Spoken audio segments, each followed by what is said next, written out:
Another argument that people have brought over the time is that in Acts chapter 2, I don't know if you have seen this argument before. I believe that after this meeting, we are going to throw out questions for you to ask. One argument that people have had over the time, that what was it that in the book of Acts chapter 2, when they were praying in tongues, the Bible said people were hearing in their language. So people say that why is it that when we speak in tongues now, we don't speak in other people's language?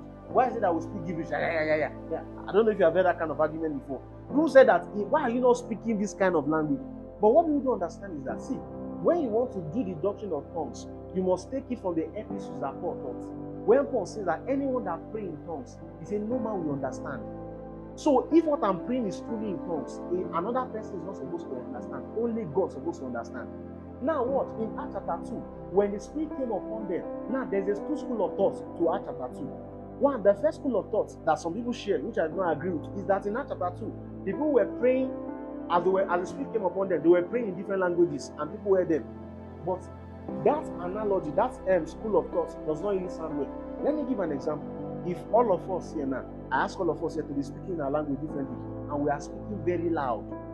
Do you know when people are coming from outside, they will not be able to hear anything, because what they will be hearing is more of noise than what we are saying. So when people say in Acts chapter 2, they were speaking different languages and people were hearing, that school of thought does not even make sense. Because when Paul was now going to teach about tongues in 1 Corinthians 14, Paul now said that when you pray in tongues, people will not understand.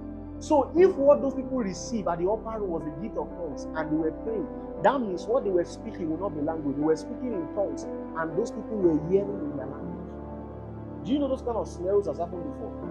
The man of God in Nigeria said he went to Poland last year or 2 years ago. They were praying somewhere in tongues and there was this man, a Polish man, that's what they call Poland people, Polish, was sitting down there, and then the man, when they were done with the prayer, the man walked up to them and said, "Are you guys from Poland?" They said no. Then you just spoke to me now in Poland, and the man began to explain to them what he said to him in Poland. So the second school of thought that I agree with and I believe is the proper thing is that they were speaking in tongues at the upper room and people were hearing in their language, because that experience still happens till now. A man of God shared the other time that he was in Chinese and he was buying fuel, and there was a car that parked beside him. And as he was buying it, he was just praying in tongues. And then the man beside him began to he was crying. And the man was praying in tongues. He found that the man was crying, so he said he increased the temple of his tongues. Then later on, the man came to me while he was on and said, "Are you from Chinese?" He said, "No." So he just spoke to me in my mother's dialect. He's not even normal Chinese, a thick one. And he was encouraging him of, I think, the sickness or something like that. Many times, Kenneth we even share it where he's in meeting and he was praying, and somebody tapped him and said, "You are speaking to me in Chinese or in Spanish," or something like that. So we see that when Paul, in fact, the major argument that makes that number one argument not to make sense, where they say that they are speaking their language and people were hearing their language, is that when Paul taught on tongues in Corinthians 14, Paul told us that anybody praying in tongues, no man will hear. So if anybody is hearing when I'm praying in tongues, it's by the gift of the Spirit. He's working of miracle. So if I pray in tongue now and you hear what I'm saying in your language, it's working of miracle. Because Paul taught us that in 1 Corinthians 14 that if you pray in tongues, nobody will understand. So if you say in Acts chapter 2, what is happening is that people were praying in their language, the apostles were praying in their language, so people were hearing in the language they were hearing outside. That means you are fighting what Paul taught in 1 Corinthians. Paul said if somebody is praying in tongues, people will not understand. So if anybody is hearing their language as I'm praying in tongues, what is happening is the working of miracles. That was exactly what happened in Acts chapter 2. They were praying in tongues, there was working of miracles, and people were hearing their language.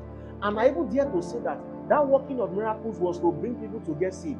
Because the Bible told us that when people heard their language, they came to them, and Paul did an altar call and preached the gospel in that place, and about 3,000 people were saved. So we see that the working of miracle was to get people to be saved. And are you getting my point now? It's what to get people to be saved.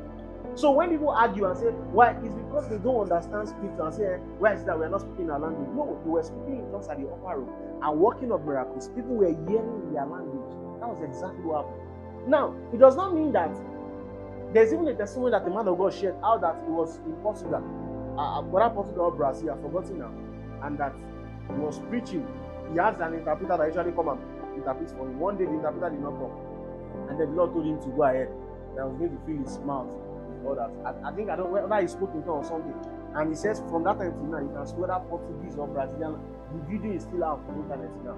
But I want to just put a balance to some thought. Now, it's not that when you now go to somewhere, maybe you go to somewhere in Abuja here where they don't know how to speak English, now begin to want to buy paper. Ramana monomo. That's not what we are saying. Do you get? God makes this thing happen when He wants to make it happen. Not that you intentionally go to somewhere where they don't know. Just say, "Kamano sobe pepe." No. Do you get? That's not what we are saying. You don't just go and abuse. So the Spirit of God knows how to make these things happen at what? At will. So we see that the gift of the Spirit, the thing that happened at the upper room was them speaking in tongues, and then the working of miracles, God speaking to them in their language.